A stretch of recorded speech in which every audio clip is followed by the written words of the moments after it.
الحمد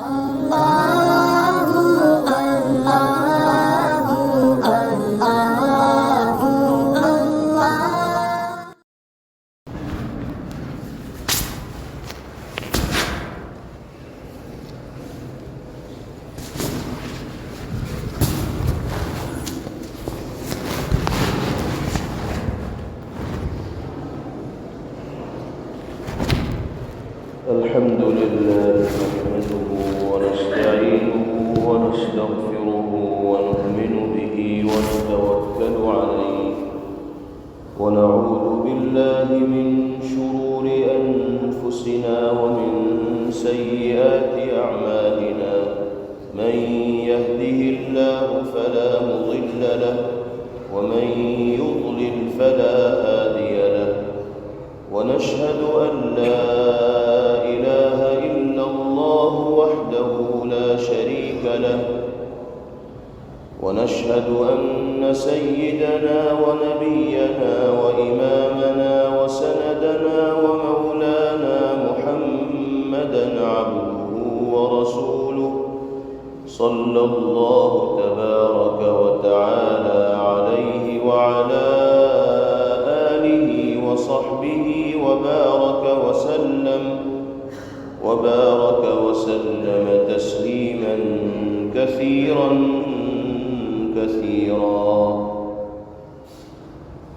أما بعد فأعوذ بالله من الشيطان الرجيم بسم الله الرحمن الرحيم ما يفتح الله للناس من رحمة فلا ممسك لها وما يمسك فلا مرسل له من بعده وهو العزيز الحكيم صدق الله مولانا العلي العظيم۔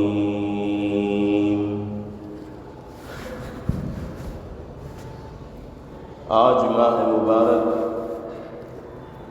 رمضان کی 8 تاریخ ہے اور اس مبارک مہینے کا تقریباً 1/3 یعنی تہائی حصہ مکمل ہونے کو ہے، اور پہلا عشرہ جس کو جناب رسول اللہ صلی اللہ علیہ وسلم نے عشرہ رحمت قرار دیا ہے، اس کی گنی چنی ساعتیں،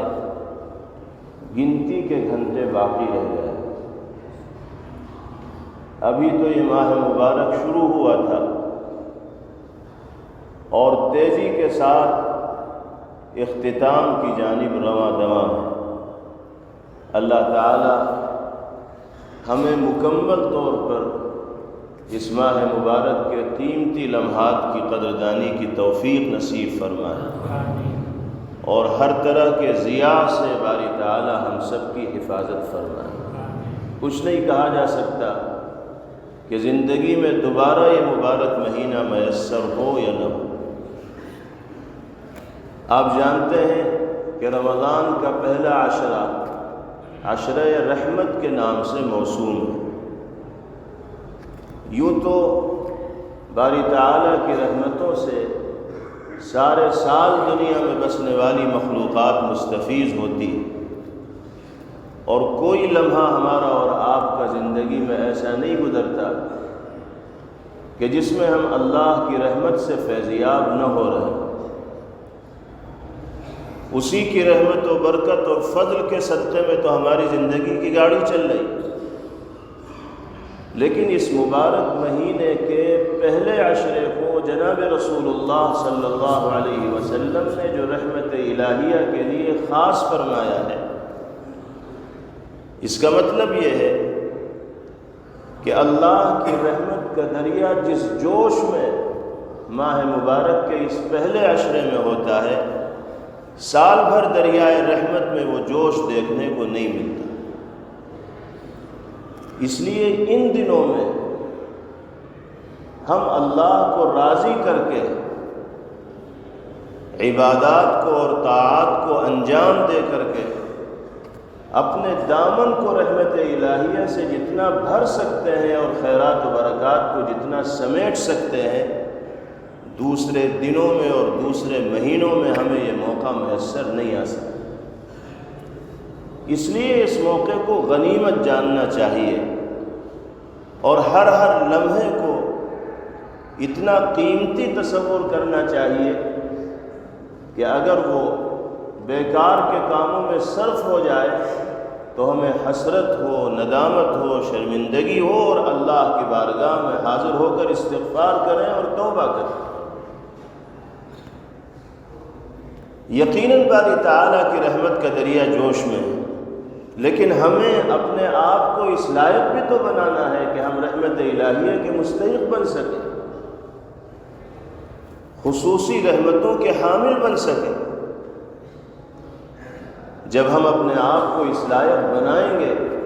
تو اللہ کی نظر عنایت اور نظر توجہ ہماری جانب ہوگی، نظر کرم ہماری جانب ہوگی، اور جس خوش نصیب انسان کو اللہ کی نظر کرم نصیب ہو گئی تو اس کی تو بگڑی بن گئی اور بیڑا پار ہو گیا۔ اس لیے اللہ سے رحمت کا سوال بھی کرنا چاہیے، مانگنا بھی چاہیے، دعاؤں کا اہتمام بھی کرنا چاہیے، اور وہ اعمال انجام دینے چاہیے جو انسان کو رحمت الہیہ کے مستحق بناتے ہیں۔ جناب رسول اللہ صلی اللہ تعالی علیہ وسلم جب بھی دعا فرمایا کرتے تھے تو آپ کی دعا کا آغاز اس انداز میں ہوتا تھا: لا الہ الا اللہ وحدہ لا شریک لہ لہ الملک ولہ الحمد وہو علی کل شیء قدیر۔ اللہ کے سوا کوئی لائق عبادت نہیں، وہ تنہا ہے، اکیلا ہے، کوئی اس کی خدائی میں، اس کی ملوکیت میں، اس کی الوہیت میں ساجی اور شریک نہیں۔ لہ الملک ولہ الحمد، ہر طرح کی تعریف بھی اسی کو زیب دینے والی ہے، اور ملکیت اور حکومت بھی اسی کی، اور وہ ہر شے کے اوپر قادر ہے۔ اس کے بعد پیغمبر علیہ السلام فرماتے ہیں: اللہم لا مانع لما اعطیت ولا معطی لما منعت ولا ينفع ذا الجد منک الجد۔ اے اللہ، جس کو آپ دینا چاہیں اس کو دنیا کی کوئی طاقت روک نہیں سکتی، یعنی جس کو آپ اپنی رحمتوں سے مالا مال کرنا چاہیں، جس پر آپ اپنی نظر عنایت اور نگاہ کرم ڈالنا چاہیں، تو دنیا کی کوئی طاقت آپ کو اس فیصلے سے روک نہیں سکتی اور اس کو محروم نہیں کر سکتی۔ وَلَا مُعْطِيَ لِمَا مَنَعْتَ، اور اے اللہ، آپ جس کو محروم کرنا چاہیں ساری دنیا مل کر اس کے دامن کو بھر نہیں سکتی۔ وَلَا يَنْفَعُ ذَا الْجَدِّ مِنْكَ الْجَدِّ، طاقت والے ہوں، دولت والے ہوں، روپیے پیسے والے ہوں، دنیاوی عزت و شہرت والے ہوں، یہ چیزیں ان کو اسی وقت نفع پہنچائیں گی جب آپ کی مرضی ہوگی۔ آپ کی مرضی نہیں ہوگی تو کسی پیسے والے کو پیسہ فائدہ نہیں پہنچا سکتا، کسی عہدے والے کو عہدہ فائدہ نہیں پہنچا سکتا، کسی طاقت والے کو طاقت فائدہ نہیں پہنچا سکتی۔ مطلب یہ ہے کہ سب کچھ اللہ رب العزت والجلال کے قبضۂ قدرت میں۔ اور قرآن پاک کی وہ آیت مبارکہ جو شروع میں آپ کے سامنے پڑھی گئی، اس میں بھی اللہ رب العزت والجلال نے یہی مضمون بیان فرمایا: ما يفتح اللہ للناس من رحمت فلا ممسک لها۔ اللہ اپنے بندوں میں سے جن لوگوں کے لیے رحمت کا دروازہ کھول دینا چاہتے ہیں، دنیا کی کوئی طاقت اس کو روکنے والی نہیں، اور جس کو اللہ رحمت سے محروم کرنا چاہے تو دنیا کی کوئی طاقت اس کو مالا مال نہیں کر سکتی ہے۔ یہ یقین ہم سب کو اپنے دل کے اندر رکھنا چاہیے، اور وہ اعمال کرنے کی کوشش کرنی چاہیے جو انسان کو اللہ کی رحمت کے مستحق بنائے۔ اس ماہ مبارک کے جو مخصوص اعمال ہیں ان کو اہتمام کے ساتھ انجام دینا، روزوں کو روزوں کی طرح رکھا جائے، تراویح کا اہتمام کیا جائے، اور اللہ کے کلام کی تلاوت کا معمول بنایا جائے۔ باجماعت نمازوں کی پابندی کا اہتمام کیا جائے۔ سال بھر تو اہتمام کیا ہی جاتا ہے اور کیا ہی جانا چاہیے، لیکن رمضان میں بالخصوص ان چیزوں کی جانب توجہ دی جانی چاہیے، اور ہر اس عمل سے ہمیں اپنے آپ کو بچانا ہے جو اللہ کی رحمت سے انسان کو محروم کر دیتا ہے۔ یہ چیز بہت زیادہ قابل توجہ ہے۔ اگر ہم نمازوں کی پابندی بھی کرتے رہیں، قرآن کی تلاوت کا اہتمام بھی کرتے رہیں، روزوں کی پابندی بھی کرتے رہیں، اور دوسرے خیر کے کاموں میں بھی حصہ لیتے رہیں، اور رمضان کے ہر لمحے کو وصول کرنے کی کوشش بھی کرتے رہیں، لیکن ساتھ ساتھ کوئی ایسا کام بھی کریں جو اللہ کی رحمت سے محرومی کا سبب بننے والا ہے، تو سارے کیے دھرے پہ پانی پھر جائے۔ اس لیے جہاں ہمیں ان کاموں کو انجام دینا ہے جو انسان کو اللہ کی رحمت کے مستحق بناتے ہیں، وہیں ان بدعملیوں سے اپنے آپ کو بچانا ہے جو انسان کو اللہ کی رحمت سے محروم کر دیتے ہیں۔ کیا ہیں وہ بدعملیاں؟ ایک روایت میں جناب رسول اللہ صلی اللہ علیہ وسلم نے ارشاد فرمایا، ان الرحمت لا تنزل على قوم فیہم قاطع رحم۔ اللہ کی رحمت ایسے لوگوں پر نازل ہی نہیں ہوتی، اترتی ہی نہیں، وہ لوگ رحمت الہیہ کے مستحق ہی نہیں قرار دیے جاتے جن میں رشتے ناتوں کو توڑنے والے لوگوں کی کثرت ہوتی ہے،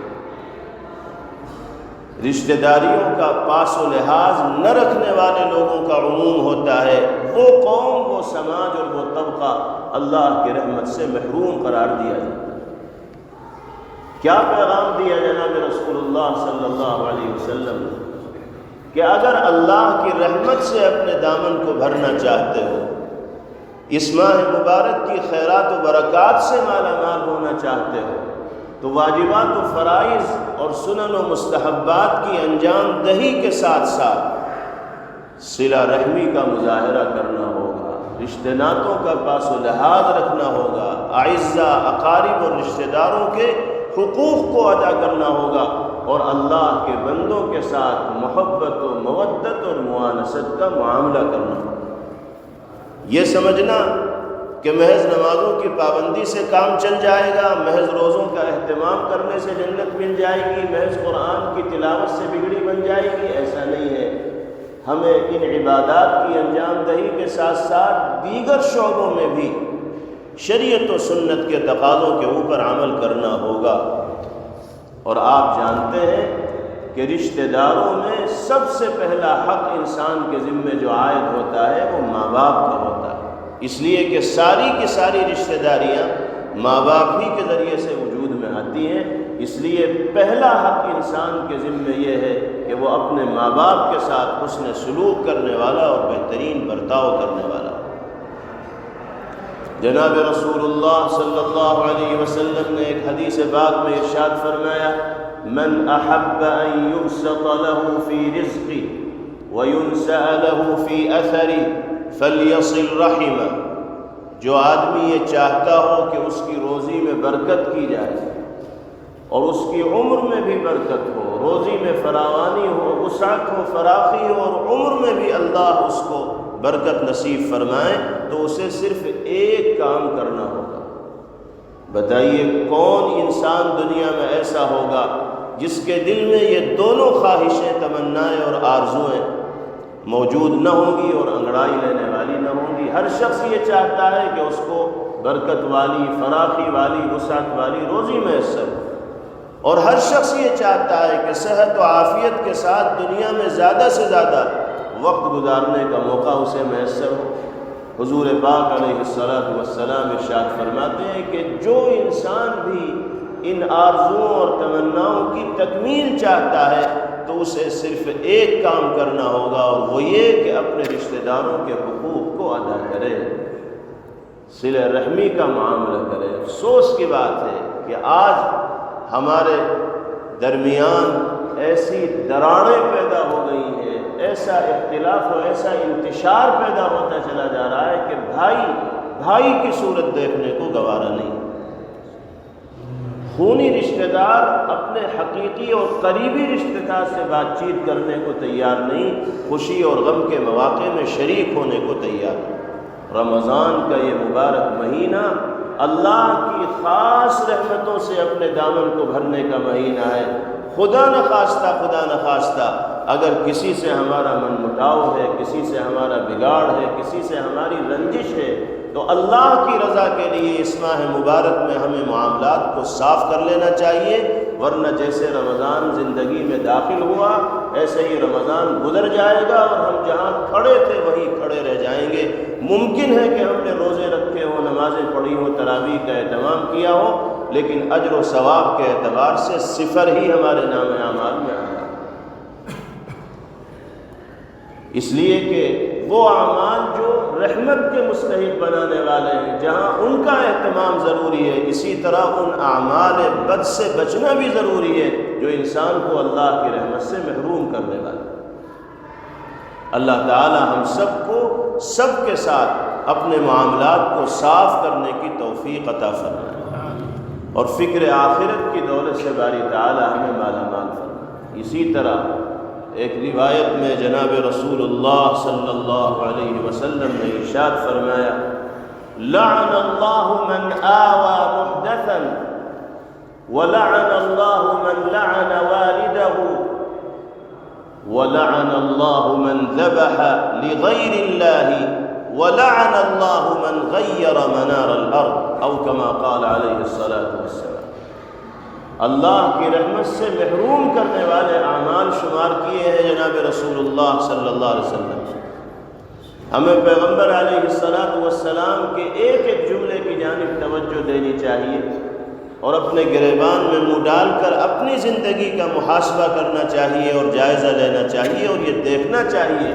کہ کہیں یہ عمل بد ہماری زندگی کے اندر موجود تو نہیں ہے۔ پہلے نمبر پر آپ نے ارشاد فرمایا، لعن اللہ من آوى محدثا او قال محدثا، دونوں طرح اس لفظ کو استعمال کیا گیا۔ حضور پاک علیہ الصلاۃ والسلام ارشاد فرماتے ہیں، اللہ کی پھٹکار ہو، اللہ کی لعنت ہو، اور لعنت کا مطلب رحمت الہیہ سے دوری، اللہ کی رحمت سے محرومی۔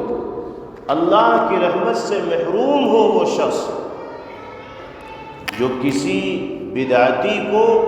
یا کسی گنہگار کو ٹھکانہ دینے والا ہے۔ اس کا کیا مطلب ہے؟ اس کا مطلب یہ ہے کہ ایک شخص نے بے ایمانی کی ہے، ایک شخص نے چوری کی ہے، ایک شخص نے ظلم کیا ہے، ایک شخص نے دوسرے پر زیادتی کی ہے، ایک نے کسی دوسرے کا مال غصب کیا ہے اور چھینا ہے۔ انصاف کا تقاضا یہ ہے کہ ہم چور کی حمایت کرنے والے نہ ہوں، ظالم کی حمایت کرنے والے نہ ہوں، بے ایمانی کرنے والے کی حمایت کرنے والے نہ ہوں، بلکہ جو مظلوم ہے، جس کو دبایا گیا ہے، جس کو نقصان پہنچایا گیا ہے، اس کے حق میں آواز بلند کرنے والے ہوں، اور اس کے جس حق کو چھینا گیا ہے وہ حق اسے واپس دلانے کی کوشش کرنے والے ہیں۔ یہ ہمارے ایمان کا بھی تقاضا ہے اور انصاف کا بھی تقاضا ہے۔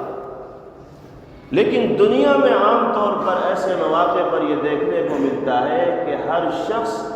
اپنوں کی ہاں میں ہاں ملاتا ہوا دکھائی دیتا ہے۔ چونکہ یہ میرا بھائی ہے، میرا رشتہ دار ہے، میرا دوست ہے، اس سے میرے مفادات جڑے ہوئے ہیں، اس لیے یہ سیاہ کرے سفید کرے، میں رہوں گا تو اسی کے پالے میں، ساتھ تو مجھے اسی کا دینا ہے۔ جانتا ہوں کہ اس نے فلاں انسان کے ساتھ ظلم و زیادتی کا معاملہ کیا ہے، حقیقت میرے علم میں ہے کہ اس نے فلاں کو نقصان پہنچایا ہے، لیکن سب کچھ جاننے بوجھنے اور سمجھنے کے باوجود اس کے خلاف ایک لفظ بولنے کو صرف اس لیے تیار نہیں کہ وہ میرا رشتہ دار ہے، میری برادری کا آدمی ہے، میرا دوست ہے یا میرے مفادات اس سے جڑے ہوئے ہیں۔ اس کا مطلب یہ ہے کہ ہم ایک ظالم کو ٹھکانہ دے رہے ہیں، ہم ایک ظالم کو سہارا دے رہے ہیں، ہم ایک ظالم کے لیے پناہ کا کام کر رہے ہیں، اور اللہ کے حبیب صلی اللہ علیہ وسلم فرماتے ہیں کہ جو انسان کسی بھی گنہگار کے لیے ٹھکانے کا سامان بنتا ہے، پناہ کا سامان بنتا ہے، اس کو تقویت پہنچانے والا ہوتا ہے، اس کی حمایت کرنے والا ہوتا ہے، تو وہ اللہ کی رحمت سے محروم قرار دیا جاتا ہے۔ یہ چیز ایسی ہے کہ جس کا علم ہر انسان کو ہے، اور اپنے معاملات کے بارے میں ہر شخص بہتر طور پر جانتا ہے۔ ہمیں اس ماہ مبارک میں یہ عزم کرنا ہوگا، یہ تہیہ کرنا ہوگا کہ انصاف کے دامن کو مضبوطی سے تھامنا ہے، اور ایمانی تقاضوں پر استقامت کا مظاہرہ کرتے ہوئے زندگی گزارنی ہے۔ اور اگر کوئی ایسا عمل ہماری ذات سے سرزد ہوگا جو کسی ظالم کو، مجرم کو، زیادتی کرنے والے کو، ٹھکانہ پہنچانے والے کے مرادف ہوگا، تو ہم اللہ کی رحمت سے اس ماہ مبارک میں بھی محروم ہو جائیں گے۔ یہ زبان اللہ نے حق بولنے کے لیے عطا فرمائی، غلط بیانی کے لیے اللہ نے یہ زبان نہیں دی۔ یہ جسم کے جو اعضاء باری تعالیٰ نے عطا فرمائے ہیں، یہ اس کی مرضی اور منشا کے مطابق استعمال کرنے کے لیے باری تعالیٰ نے ہمیں عطا فرمائے ہیں۔ ہم اگر اپنی زبان کا، اپنے اعضاء و جوارح کا غلط استعمال کریں گے تو بارگاہ الہی میں پیشی کے وقت جواب دہی ہمارے لیے مشکل ہو جائے گی۔ اللہ ظالموں کی حمایت سے، زیادتی کرنے والوں کی تائید سے، اور گنہگاروں کے لیے پشت پناہ بننے سے ہم سب کی حفاظت فرمائے۔ مظلوموں کے حق میں باری تعالی ہمیں آواز بلند کرنے والا بنائے، اور ظالموں کی صف سے اور ظالموں کی تائید کرنے والوں کی صف سے اللہ ہماری حفاظت فرمائے۔ دوسری چیز پیغمبر علیہ السلام نے ارشاد فرمائی، لعن اللہ من لعن والدہ، اللہ کی پھٹکار ہے اس انسان پر بھی جو اپنے ماں باپ کو برا بھلا کہتا ہے۔ صحابہ کرام رضوان اللہ علیہ اجمعین کو حیرت ہوئی کہ یا رسول اللہ، دنیا میں ایسا کون بد نصیب ہوگا جو ماں باپ کے سلسلے میں بدزبانی کرے؟ صحابہ کا معاشرہ پاکیزہ معاشرہ تھا، اس معاشرے میں ماں باپ کو عزت و احترام کا وہی مقام دیا جاتا تھا جس مقام کے وہ مستحق تھے، کیونکہ پیغمبر علیہ السلام نے اصحاب رسول صلی اللہ تعالی علیہ وسلم کی تربیت فرمائی تھی۔ اس لیے صحابہ کو یہ بات سن کر حیرانی ہوئی کہ یا رسول اللہ، ایسا کیسے ہوگا کہ انسان اپنے ماں باپ ہی کو برا بھلا کہنے لگے؟ آج کے دور میں تو یہ چیز حیرت و استعجاب کا باعث رہی نہیں ہے۔ اب تو دور اتنا خراب آ گیا ہے اور زمانہ ایسا آ گیا ہے کہ بہت سے نوجوان ماں باپ کو، ان کے مشوروں کو، ان کی ہدایات کو نعوذ باللہ اپنے جوتے کی نوک پر رکھتے، یعنی بہت آسانی کے ساتھ ٹھکرا دیتے۔ اور اب تو صورتحال ایسی بن گئی ہے کہ بہت سے مواقع پر ماں باپ چاہنے کے باوجود بھی بچوں کو نہیں ٹوک پاتے۔ ان کو بچوں سے ڈر لگتا ہے کہ اگر ہم نے روک ٹوک کی تو یہ ناراض ہو جائیں گے اور پھر ہمارا حقہ پانی بند ہوگا، گھر میں رہنا مشکل ہو جائے گا۔ اس لیے گھٹتی ہوئی زندگی ماں باپ کو گزارنی پڑتی ہے، گھٹن کے ساتھ ان کو زندگی گزارنی پڑتی ہے۔ جناب رسول اللہ صلی اللہ علیہ وسلم نے جب یہ فرمایا کہ اللہ کی پھٹکار ہے ان لوگوں پر جو ماں باپ کو برا بھلا کہے، تو صحابہ نے پوچھا کہ یا رسول اللہ، ایسے کیسے ہوگا؟ آپ نے فرمایا یسب ابا الرجل فیسب اباہ، فرمایا کہ ماں باپ کو برا بھلا کہنے کے دو مطلب ہیں۔ ایک تو یہ کہ براہ راست انسان اپنے ماں باپ کی شان میں گستاخی کرے، ان کے دل کو دکھائے، ڈائریکٹ ان کے سلسلے میں بدزبانی کرے، اور دوسرا طریقہ یہ ہے کہ بالواسطہ انسان اپنے ماں باپ کو برا بھلا کہے، اور بالواسطہ برا بھلا کہنے کا مطلب یہ ہے یسب ابا الرجل، کسی دوسرے کے باپ دادا کو برا بھلا کہتا ہے، اس کا نتیجہ یہ ہوتا ہے کہ وہ آپ کے باپ دادا کو نشانہ بناتا ہے۔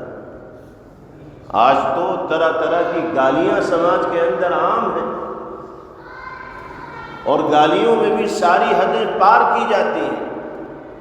باپ ہو، دادا ہو، ماں ہو، بہن ہو، کسی کو نہیں بخشا جاتا، کسی کو نہیں چھوڑا جاتا۔ ہم اگر کسی کے باپ دادا تک پہنچیں گے تو کیا وہ ہمیں چھوڑ دے گا؟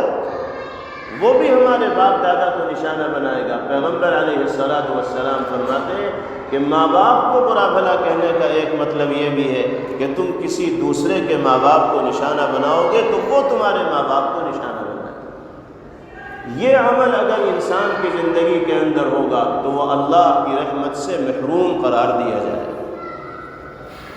تیسری چیز جناب رسول اللہ صلی اللہ علیہ وسلم نے ارشاد فرمائی،